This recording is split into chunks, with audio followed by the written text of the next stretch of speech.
Sumakay lang talaga ako para makauwi. Ako nga pala si George. Isang normal na gabi. Lampas sa 9:00. Alos wala ng tao sa istasyon. Pagod na pagod ako. Kaya hindi ko na pinansin kung bakit parang masyadong tahimik ang paligid. Pagpasok ko sa bagon, umupo ako malapit sa pinto. May ilan pang pasahero. Mga 5 o 6 siguro. Tahimik lahat. Wala nag-uusap. Kahit yung tunog ng tren, parang hindi ko masyadong marinig. Habang umaandar, napansin kong hindi ako inaantok. Kahit puyat ako. Parang may pumipigil sa utak ko na magpahinga. Nakatingin lang ako sa bintana. Pero imbis na mga ilaw ng syudad, itim lang ang nakikita ko. Walang refleksyon ng poste. Wala akong nakikitang mga building. Parang walang labas ang tren.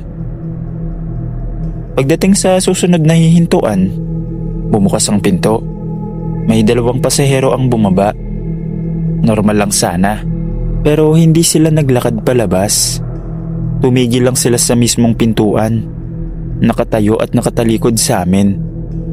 Hindi rin sila bumalik. Nakatayo lang sila roon hanggang sa kusang nagsara ang pinto. Napalunok ako. Wala nag-react. Yung iba pang pasahero, parang walang pakialam. Parang ako lang ang nakapansin. Pag alis ng tren, may napansin akong kakaiba. Walang announcement. Wala akong narinig na boses. Walang tunog ng susunod na istasyon. Isa-isang bumaba ang mga pasahero sa mga susunod na istasyon. Pero habang tumatagal, hindi din sila bumababa sa platform. Sa tuwing bubukas ang pinto, madilim ang nasa labas. Parang hindi istasyon. Walang sahig, walang ilaw. Puro dilim lang. At bawat taong bumababa, hindi na lumilingon.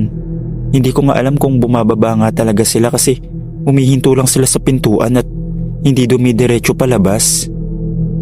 Ilang minuto pa ang lumipas. Napansin kong ako na lang ang natitira sa loob. Kahit kanina nandun pa sila at hindi naman nagsisilabasan. Umupo ako ng tuwid. Nanlamig ang mga kamay. Halos maramdaman ko na rin ang tibok ng puso ko. Sinubukan kong pindutin ang emergency button. Wala nangyari. Hindi rin tumunog. Biglang bumagal ang tren. Pero hindi humihinto. Ang mga ilaw sa loob ng bagon ay nag-iiba ng kulay. Hindi na mamatay pero parang nagpe-fade paulit-ulit. Tumingin ako sa bintana ulit. May nakita akong mga istruktura pero hindi pamilyar. Mga tulay na parang pilipit. Poste na mali ang hugis at mga ilaw na hindi kumikislap. Parang may lugar na dinadaanan ng tren na hindi para sa mga buhay. Naramdaman kong bumigat ang ulo ko. Parang may humihila pababa sa akin. Umuugong ang tenga ko. At pakiramdam ko, lumiliit ang bagon. Ang huli kong naaalala, may anino na nakaupo sa dulo ng bagon. Kahit sigurado akong mag-isa na lang ako kanina. At bago tuluyang nagdilim ang paningin ko, may boses na pumasok sa isip ko. Hindi ka dapat nandito. Hindi ko alam kung gaano katagal akong nawala ng malay. Ang alam ko lang, gumising akong umaandar pa rin ng tren. Nakahiga na ako sa sahig ng bagon. Malamig. Hindi lang sa balat, parang pati sa loob ng dibdib ko. Nararamdaman ko yung lamig.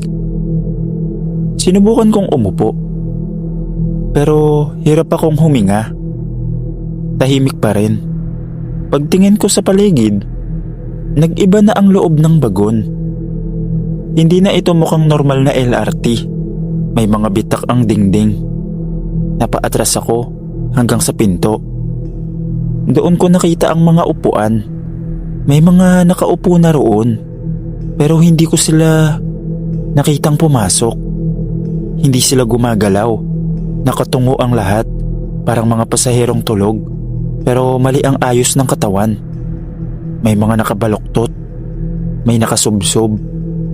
Nang umandar ulit ang tren ng mas mabilis, sabay-sabay silang tumingala. Mga wala silang mata, wala ring ilong, parang burado ang muka. Pero ramdam ko ang sabay-sabay nilang pagtingin sa akin. Sinubukan kong sumigaw. Walang tunog. Walang lumalabas sa lalamunan ko. Tumayo ako at tumakbo papunta sa kabilang dulo ng bagon. Pero hindi ako nakakalayo. Kahit ilang hakbang ang gawin ko, parang iisa lang ang distansya. Biglang bumukas ang mga pinto habang umaandar ang tren. Walang platform sa labas. May nakita akong ibaba. Parang lungsod pero patay. Mga gusaling kakaiba, ilaw na parang mata, at mga aninong nakatingala sa akin. Sabay-sabay. Isa sa mga nakaupo ang tumayo. Mabagal ang galaw niya. Lumapit siya sa akin. Nang maglapit na ang mukha niya, saka ko lang nakita. Yung mukha niya, kaparehas ng mukha ko. Parehong sugat sa kilay, pareho ang damit, parehong pareho. Kahit wala siyang mata. Dahan-dahan niyang itinaas ang kamay at idinampi sa dibdib ko. Doon ako nawalan ng lakas. Biglang bumilis ang tibok ng puso ko. Parang may humihila palabas. Narinig ko ang tren na parang bumabagsak. Sabay isang malakas na ugong. Nawalan ako ng malay. At nang nagising ako, maliwanag na. Nakabulagta ako sa baba ng overpass sa tapat ng istasyon. May mga sasakyang dumadaan. May mga naglalakad. Meron din mga nagtitinda. May lumapit sa akin. Tinanong kung okay lang daw ba ako. Sinabi ko na lang na okay lang ako. Tumayo ako. Umalis ng tahimik. At nagtataka kung ano ba talaga ang nangyari sa akin. Hindi ko alam kung glitch ba yun o napunta ako sa ibang dimensyon. Pero ang importante, nakauwi pa ako. Hindi ko alam kung maniniwala kayo sa kwento ko. Pasensya na po kung medyo magulo ang pagkakakwento ko. Pero sana mapili po. Hanggang dito na lang. Maraming salamat.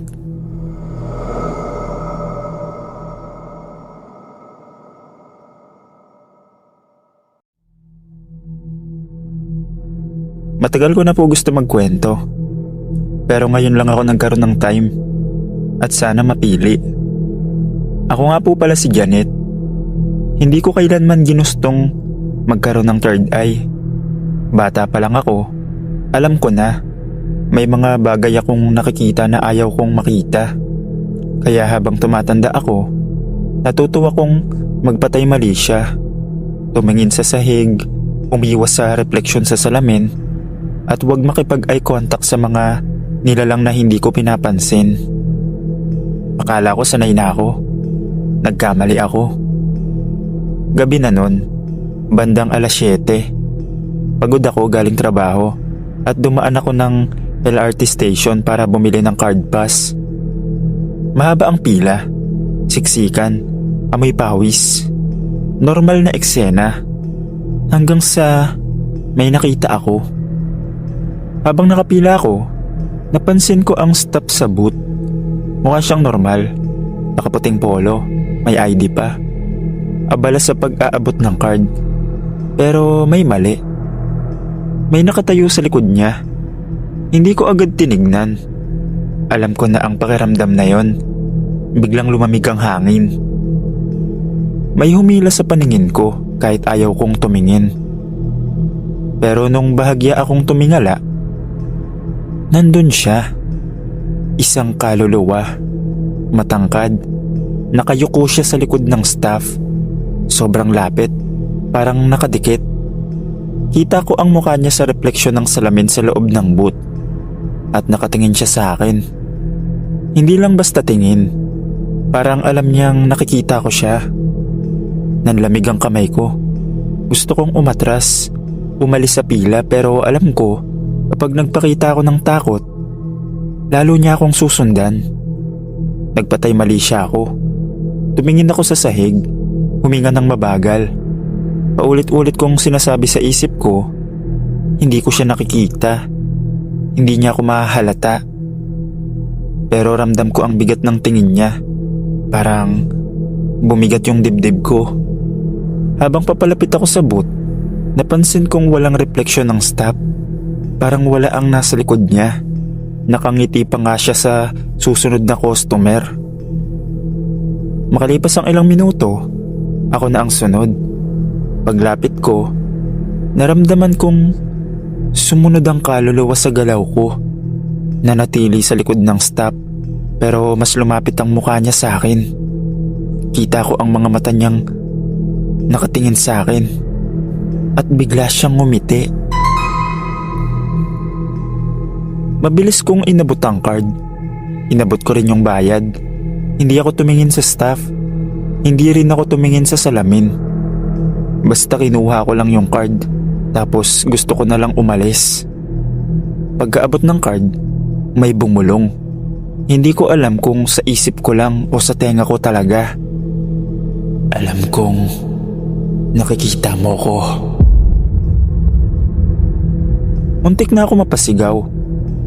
Pero ngumiti lang ako sa staff. Kinuha ang card at agad tumalikod. Naglakad ako palayo ng hindi lumilingon. Hindi ako tumakbo. Hindi rin nagmadali. Normal lang. Ayokong makita niyang natatakot ako. Pagbaba ko sa platform, saka ko lang naramdaman ang panginginig ng buong katawan ko. Parang naubos ang lakas ko. Umupo ako sa gilid. Nanginginig ang kamay. Nangingilid ang luha. Nang dumating ang tren, sumakay ako agad. Sa loob ng bagon, saka ko lang napansin, wala na ang bigat. Pag uwi ko sa bahay, nagdasal ako. Mahabang dasal. Hindi para mawala ang third eye ko. Alam kong hindi na mangyayari yon. Pero para sa proteksyon at para hindi niya ako sundan. Kinabukasan, pumasok ulit ako sa trabaho. Dumaan ulit ako sa parehong istasyon. Pero hindi ko na ulit nakita yung nakita ko noong nakaraang araw na kaluluwa.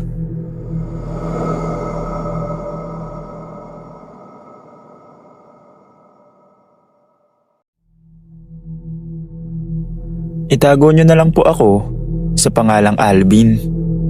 Gwardiya sa MRT. Matagal na ako nagbabantay sa mga istasyon. Sanay sa katahimikan, sanay sa dilim, at sanay sa mga kwentong multo na paulit-ulit kong naririnig tuwing break time. Palagi kong sinasabi sa sarili ko na kwento lang ang lahat. Hanggat hindi ko nakikita, hindi ako maniniwala. Hanggang sa gabing yon, sarado na ang istasyon. Patay ang mga ilaw sa platform. Bukod sa iilang emergency lights na kumikislap-kislap. Bandang 1:00 ng madaling araw, nagrurubing ako para tiyaking walang naiwan. Tahimik, sobrang tahimik. Habang naglalakad ako malapit sa dulo ng platform, may dumaan sa gilid ng paningin ko. Isang bata. Napahinto ako. Maliit ang katawan, nakaputing damit at nakapaa. Hindi siya dapat naroon. Sarado na ang istasyon. Hoy, sarado na. Ba't ka nandito? Sabi ko. Sa halip na lumingon, tumakbo siya papunta sa madilim na bahagi ng istasyon. Kinabahan ako. Kung totoo siyang bata, delikado. Baka napag-iwanan, baka naligaw. Kahit may kaba, hinabol ko siya. Tumutunog ang sapatos ko sa sahig. Rinig na rinig ang ingay dahil nga wala ng tao. Habang hinahabol ko siya, napansin kong wala akong marinig na yabag mula sa kanya. Pero hindi ko pinansin. Ang mas mahalaga sa akin, maabutan ko siya. Pumasok siya sa isang service hallway. Yung bahagi na bihirang daanan. Malamig doon. At doon ko siya naabutan. Tapos tumigil ang bata sa harap ng isang pader. Akala ko mahuhuli ko na siya. Anong ginagawa mo rito? Tanong ko. Medyo hinihingal pa ako noon. Dahan-dahan siyang humarap sa akin. Hindi ko makita ng malinaw ang mukha niya. Parang malabo, parang usok. Pero nakita ko ang ngiti. Sobrang lapad, parang mali. Bago pa ako makapagsalita ulit, umakbang siya pasulong at tumagos sa pader. Walang tunog. Parang hindi solid ang pader para sa kanya. Nakatayo lang ako doon, hindi makagalaw, hindi rin makasigaw. Ramdam ko ang biglang lamig na gumapang mula sa paa hanggang batok ko. At saka, may narinig akong tawa. Matinis, isang mabagal at malalim na tawa na parang nanggagaling sa loob ng pader mismo. Parang nasa tenga ko kahit ilang metro na ang layo ko. Doon ako kinilabutan ng sobra. Hindi na ako tumakbo. Hindi ko na hinabol. Dahan-dahan akong umatras. Halos hindi ko na maramdaman ang sarili kong mga paa. Bumalik ako sa guard post. Nakaupo. At hindi na umalis sa kinauupuan ko hanggang mag-umaga. Buong gabi, hindi ako mapakali. Tuwing kumikislap ang ilaw, akala ko may batang tatakbo sa gilid ng paningin ko. Tuwing may kaluskos, napapalingon ako. Hindi rin ako uminom ng kape nung gabing yon dahil natatakot akong pumikit. Nang matapos ang duty ko, umuwi akong maputla at tahimik. Simula nun, kapag may naririnig akong yabag sa istasyon kahit sarado na, hindi na ako humahabol. At kapag may tumatawang bata sa dilim, pinipili ko na lang na wag nang lumingon at wag pansinin.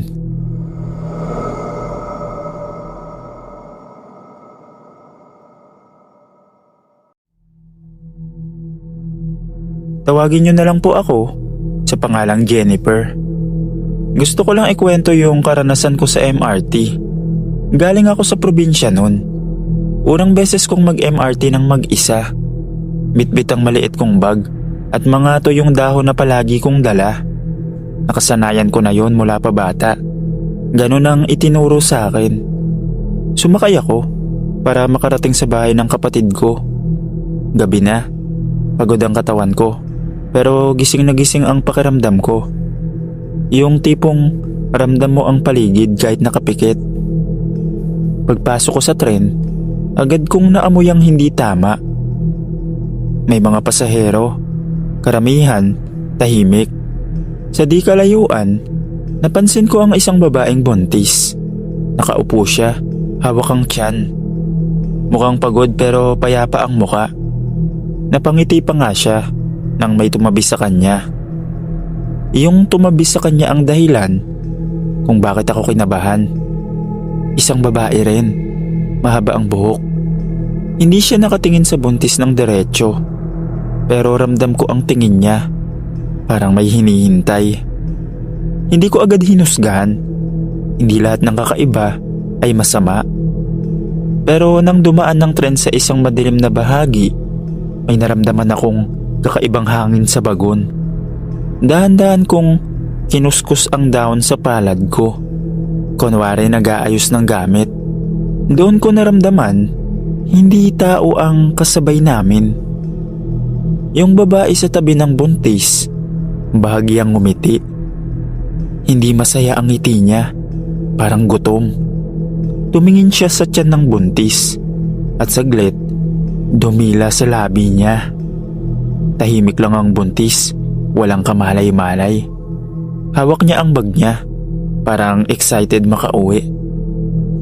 Hindi ako pwede magkamali sa ganito. Sa amin sa probinsya, tinuruan kaming kilalanin ang tingin ng mga kakaibang nilalang. Habang papalapit ang istasyon, napansin kong hindi bumaba ang tingin ng babae. Sumusunod lang siya. Parang alam niyang mahaba pa ang oras. Doon ako nagdesisyon. Pagbukas ng pinto, tumayo ako kasabay ng buntis. Mahina akong hinawakan ng braso niya. Nagulat siya. "Pasensya na. Pareho po ba tayo ng bababaan?" Nalilito po kasi ako. Sabi ko, kunwari nahihiya pa. Nag-alangan siya, pero ngumiti rin. Opo, bababa na rin ako. Habang papalabas kami, narinig ko ang mabagal na paghinga sa likod namin. Hindi ko na nilingon. Hindi dapat. Alam kong sumunod ang babae. Pero hindi siya agad bumaba. Nang magsara ang pinto, napahinga ako ng malalim. Hindi pa tapos. Ramdam ko, may sumusunod pa rin sa amin. Pagbaba namin ng buntis sa istasyon, hindi agad nawala ang bigat sa dibdib ko. Alam ko ang pakiramdam kapag tapos na ang panganib. At hindi pa yun ang pakiramdam ko noon. Tahimik ang paligid. Konti na lang ang tao. Hinila ko ang buntis palayo sa hagdan. Kunwari may itatanong lang. Ayokong mapansin agad na magkasama kami. May problema po ba? Tanong niya. Halatang naguguluhan. Tumingin ako sa likod namin. Sa salamin ng tindahan, nakita ko ang refleksyon ng babaeng nakasabay namin sa MRT. Hindi siya lumabas ng istasyon, pero nasa refleksyon siya. Nakatingin, hindi kumukurap, parang naghihintay ng pagkakataon. Doon ko na alam, talagang sumusunod siya. Kinuha ko ang maliit na supot sa bag ko. Hindi ito anting-anting na parang sa pelikula. Mga tuyong dahon, asin at peraso ng bawang. Simpleng bagay lang na ginagamit namin pang taboy. Makikinig po ba kayo sa akin? May nahon kong sabi sa buntis. Hindi kayo dapat matakot. Pero wag po kayong ihiwalay sa akin. Napansin kong nanginig ang kamay niya. Siguro ramdam na rin niya kahit hindi niya maintindihan kung bakit. Habang naglalakad kami papunta sa sakayan, bumigat ang hangin. Parang bawat ilaw sa paligid ay humihina, tapos biglang lalabo. Narinig ko ang mahinang ungol, parang nagmumula sa likod namin. Hindi ko nilingon. Pagdating namin sa sakayan, huminto ako sandali at nagbudbud ng kaunting asin sa lupa. Kunwari natapon lang.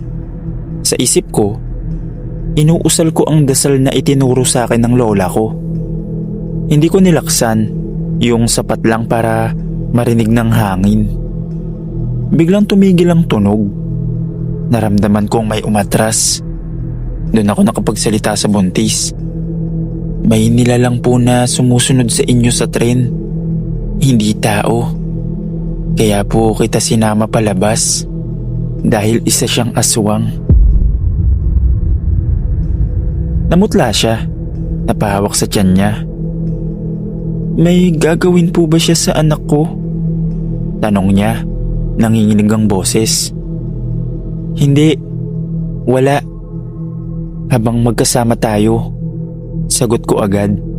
Maya-maya, may dumating na sasakyan. Tinulungan ko siyang sumakay. Bago siya tuluyang pumasok, hinawakan ko ang kamay niya at may ibinigay ako sa kanyang pangontra para hindi siya malapitan ng nilalang na yon. Pag uwi mo, maghugas po kayo ng kamay at paa bago pumasok ng bahay. Tumango siya. Matapos yun, hiningi niya ang phone number ko para i-update niya raw ako kapag nakauwi na siya. Kaya binigay ko naman. Kinabukasan, may nag-text sa akin. Ligtas daw siyang nakauwi. Tahimik ang gabi. Wala nangyari sa kanya o sa dinadala niya. Nagpasalamat siya sa akin. At matapos yun, Sir Dave, naging magkaibigan na kami.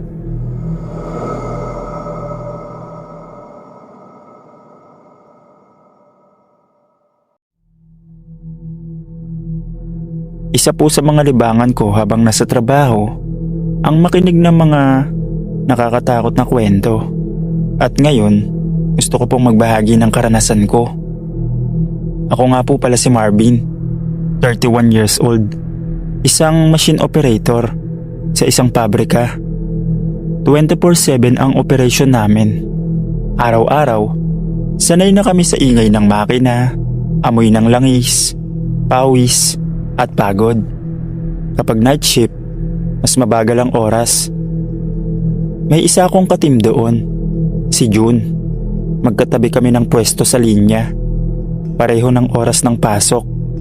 Siya yung tipo ng kaibigan sa trabaho na hindi maingay. Pero lagi mong ramdam kapag wala siya, parang may kulang. 3 araw bago ang lahat, bigla siyang nawala. Sabi ng supervisor, hindi raw pumasok. Akala namin may sakit lang. Kinabukasan, wala pa rin. Hanggang sa 4 araw, kinausap kami ng HR. Patay na raw si June. Biglaan, inatake sa puso sa bahay. Tahimik ang buong linya noong araw na yon. Walang nagbibiro, wala ring masyadong nagrereklamo. Pero ang mas kakaiba, hindi ko ramdam na wala siya. Unang gabi pagkatapos ng balita, nagtrabaho ulit ako sa parehong pwesto. Bakante ang katabi ko, walang tao.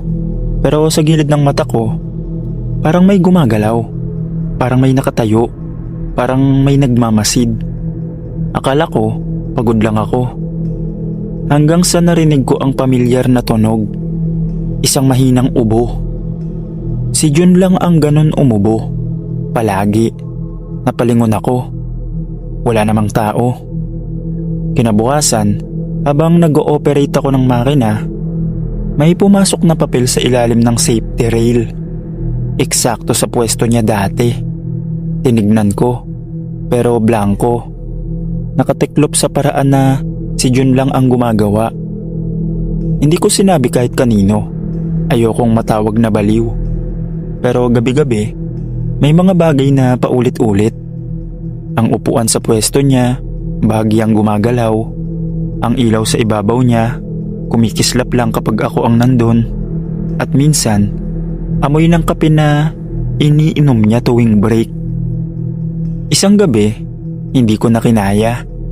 Bandang 2:00 ng madaling araw. Uminto ang linya sandali dahil sa maintenance. Tahimik ang buong floor. Umupo ako sa bangko. Nakayuko. Hinihimas ang noo ko.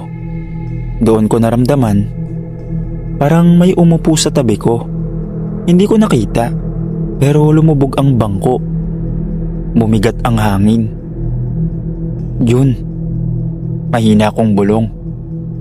Hindi ko alam kung bakit ko ginawa yon. May malamig na dumaan sa braso ko. Parang hangin. Pero may bigat. Parang kamay. Paglingon ko, sa salamin ng makina sa harap ko, may refleksyon. Hindi malinaw. Malabo. Pero hugis tao. Nakatayo sa pwesto niya. Nakayuko. Parang pagod. Parang may gustong sabihin. Biglang bumalik ang ingay ng makina. Naglaho ang refleksyon. Mag-isa na naman ako. Pero alam ko na, hindi pa siya umaalis. Pagkatapos ng gabing yun, hindi na ako nakatulog ng maayos. Tuwing pipikit ako, nakikita ko ang refleksyon niya sa salamin ng makina. Malabo, parang usok pero pamilyar. Hindi siya nananakot, hindi rin siya galit, parang malungkot. Bumalik ako sa pabrika kinabukasan. Pilit kong kinukumbinsi ang sarili ko na tapos na. Pero pagdating ko sa production floor, mas ramdam ko siya kaysa dati. Mas malamig ang paligid, mas mabigat ang hangin, at mas tahimik ang pwesto niya. Bandang mag-2:00 ng madaling araw, mag-isa lang ako sa linya. Biglang huminto ang makina sa pwesto niya. Hindi dahil sa sira, kundi parang may humahawak sa emergency stop. Lumapit ako, nanginginig ang kamay.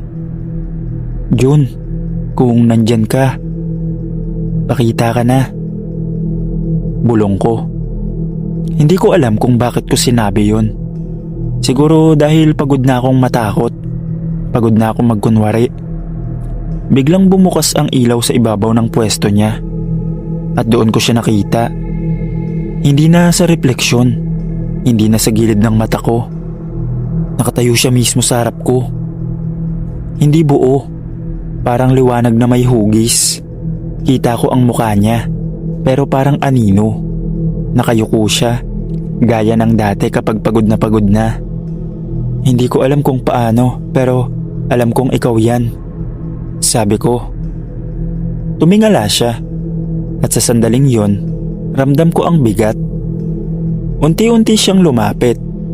Walang tunog ang hakbang niya, pero ramdam ko ang lamig sa dibdib ko. Gusto kong umatras, pero nanatili ako. Jun, hindi ka na dapat nagtatrabaho, sabi ko. Tumigil siya sa harap ko, at saka dahan-dahan siyang umiling. Parang ayaw niya pang iwan. Biglang bumukas ang radyo ko ng kusa.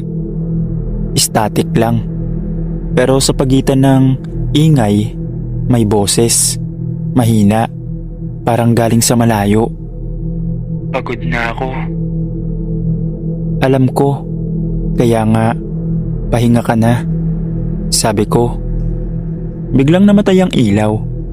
Bumalik ang ingay ng makina. Pagbukas ulit ng ilaw, wala na siya. Pero alam kong hindi pa tapos. Kinabukasan, pumunta ako sa lamay ni Jun. Tahimik ang bahay nila. Amoy kandila at kape. May mga tao. Pero nung dumating ako, hindi ko na sila pinansin. Dumiretso akong lumapit sa kabaong. Pagtingin ko sa kanya, mukha naman na siyang payapa. Mas payapa kesa nung nakita ko siya sa pabrika. Lumapit ako ng kaunti pa at bumulong kahit nanginginig ang tuhod ko. Jun, nakita kita kagabi. Okay na. Ayos na kami doon, sabi ko. Huminga ako ng malalim at nagsalita ulit. Magpahinga ka na. Kami na ang bahala. Hindi ko alam kung may narinig ako. Hindi ko rin alam kung may naniniwala. Pero sa sandaling yon, parang gumaan ang paligid. Parang may umalis na matagal nang nakatayo sa likod ko. Pagkatapos nun, hindi ko na siya naramdaman sa pabrika. Tahimik na rin ang pwesto niya. At naging payapa na yung mga sumunod kong gabi nung pumasok ulit ako sa pabrika.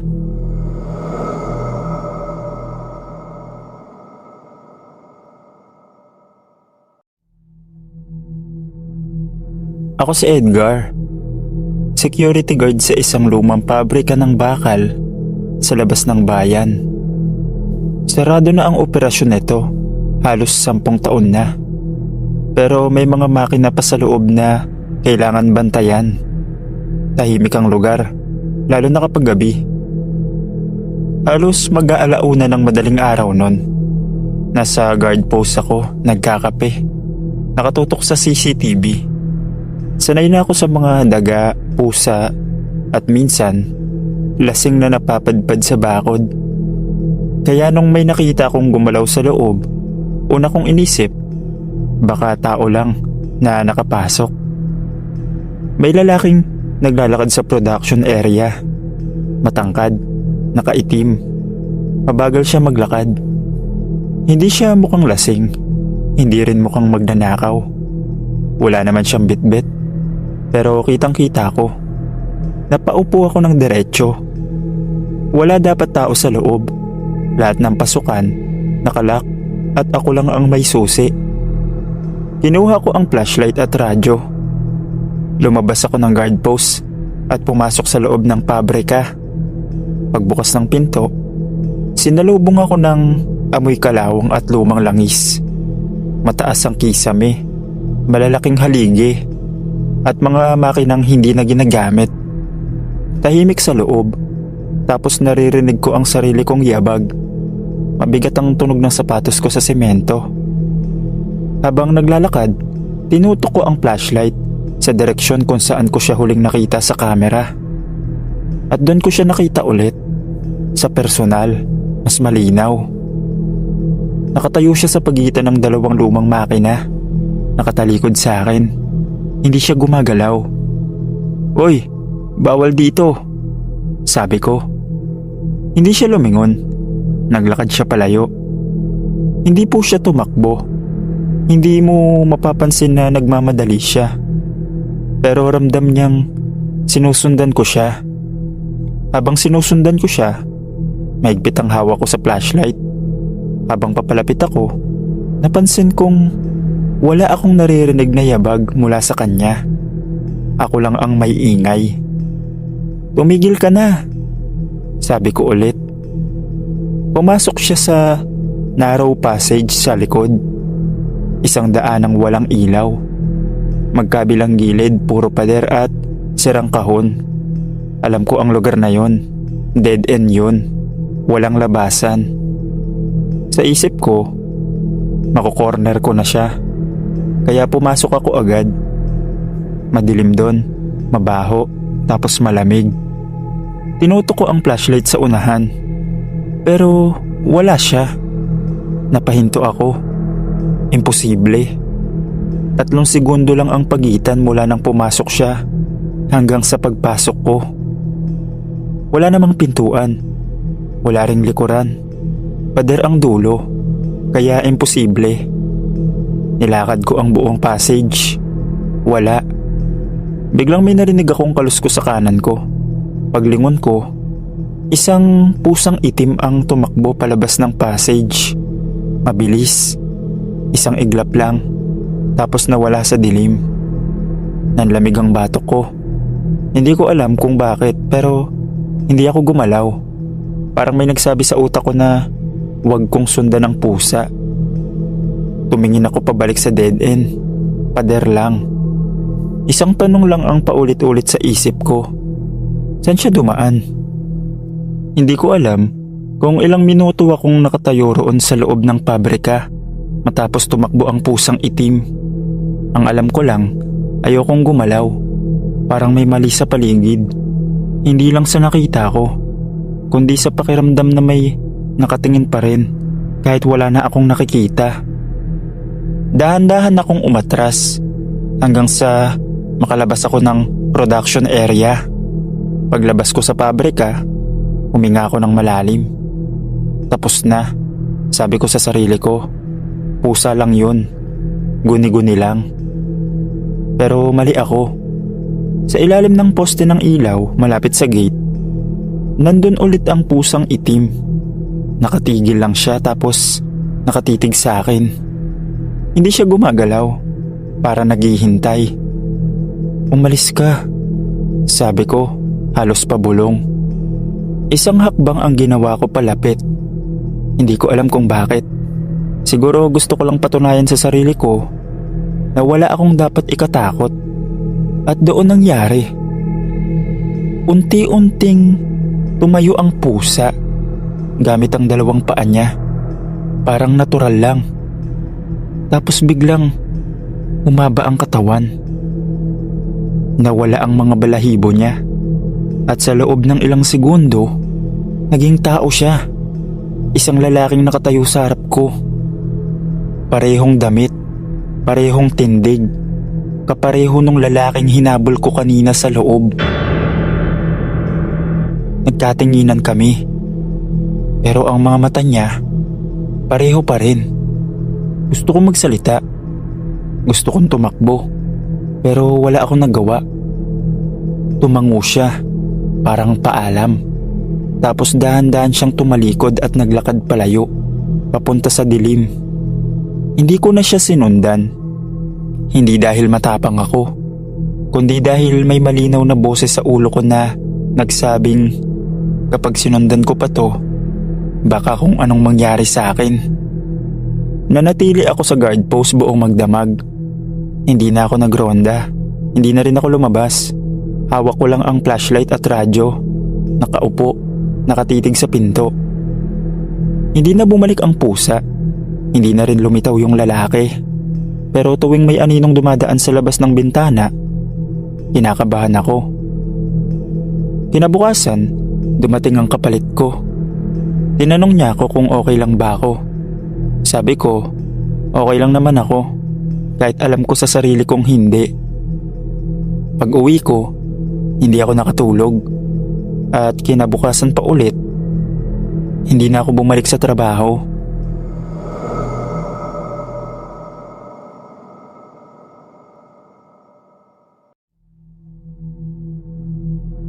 Palagi po ako nakikinig, lalo na kapag nasa duty.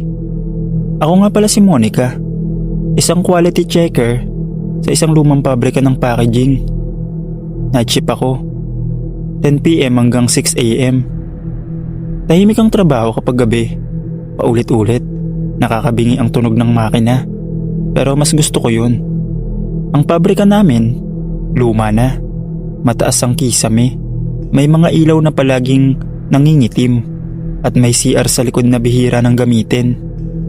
Laging sinasabi ng mga kasama ko, kung gabi na daw, iwasan ko yung CR sa likod.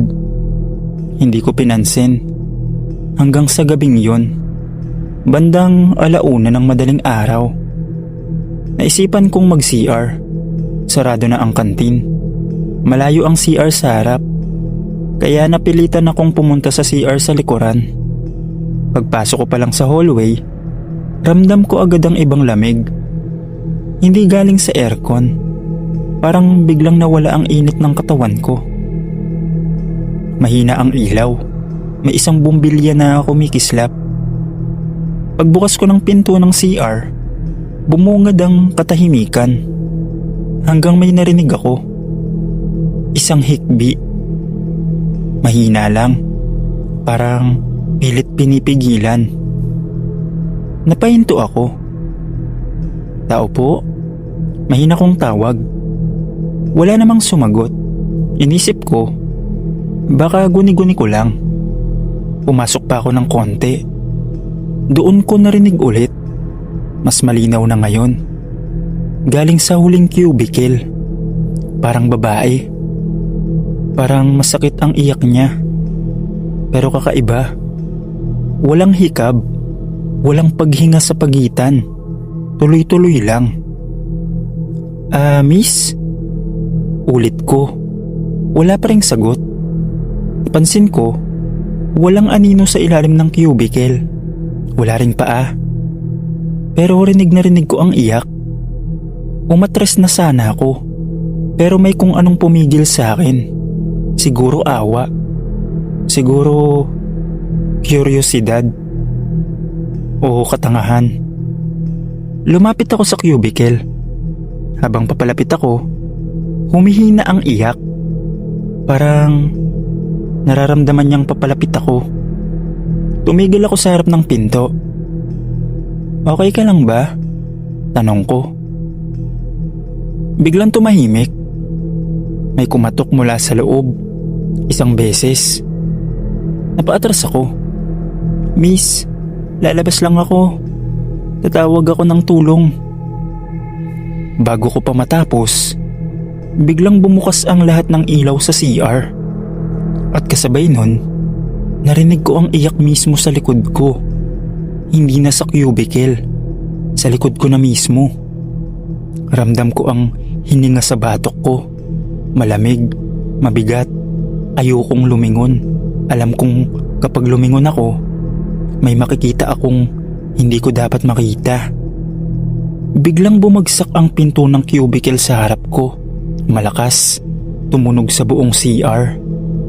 Doon na ako tumakbo. Hindi na ako nag-isip ng kahit ano. Tumakbo ko palabas ng CR, pabalik sa production area. Ramdam ko na parang may sumusunod pero wala akong pakialam. Pagdating ko sa pwesto ko, naupo ako sa sahig, nanginginig, naiyak na rin ako. Tinawag ko ang supervisor. Pagdating niya, sinabi ko lahat. Hindi na siya nagtaka. Naranasan niya na rin daw yun, sabi niya sa akin. Pero hindi niya raw alam kung sino yung umiiyak na yun. At nagpaalala siya na wag ko na lang daw ipagkalat at wag na rin ako magsi-CR, lalo na sa ganong oras.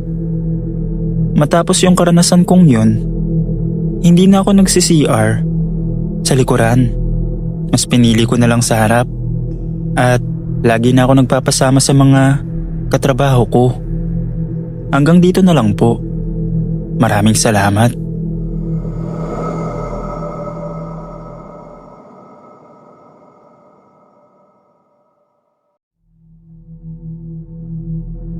Madalas akong makinig sa channel nyo, lalo na kapag nasa duty ako. Ako nga po pala si Joel, 29 years old, security guard sa isang provincial hospital. Hindi ito yung bagong ospital na may salamin at automatic doors. Luma ito, kulay green ang pader, at kahit anong oras, kakaiba ang katahimikan. Night shift ako noon, 11 PM hanggang 7 AM. Sanay na ako sa mga iyak ng pasyente, tunog ng gulong ng stretcher, at mga ilaw na bigla na lang kumikislap. Sabi nga ng mga matatagal na rito, kapag sanay ka na, hindi ka na matatakot. Mali sila. Bandang 2:30 ng madaling araw, nagronda ako sa old wing ng hospital. Sarado na yon, bihira nang gamitin. Emergency lights lang ang bukas. Tahimik dun. Habang naglalakad ako sa hallway, may napansin akong wheelchair sa dulo.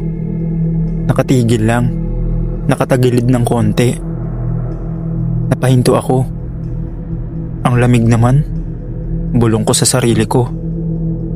Malakas ang ventilador sa area na yon, kaya hindi ako nag-isip ng kung ano. Naglakad ako palapit. May narinig ako. Umandar ang wheelchair. Hindi mabilis, hindi rin biglaan. Dahan-dahan, pero huminto rin agad. Tumayo ang balahibo ko. Sinilip ko ang paligid. Walang tao, walang nurse, wala rin namang pasyente. Sinarado na ang buong wing na to. Tao po, mahina kong tawag. Kahit alam kong wala naman talagang tao, kaya wala ring sumagot. Huminga ako ng malalim at naglakad ulit papalapit. Inisip ko pa rin, baka slope lang ng sahig. Nang mga 3 metro na lang ang layo ko, bigla itong umandar ulit. Pero ngayon, palayo sa akin. Parang umiilag. Doon ko na naramdaman ang totoong takot. Hindi na ito basta kusang gumagalaw. Parang may nakaupo pero hindi ko nakikita. Uminto ulit ang wheelchair. At saka unti-unti itong humarap sa direksyon ko. Nakapirmi lang siya ron. Parang may nakatingin sa akin kahit wala namang tao. Gusto kong lumapit.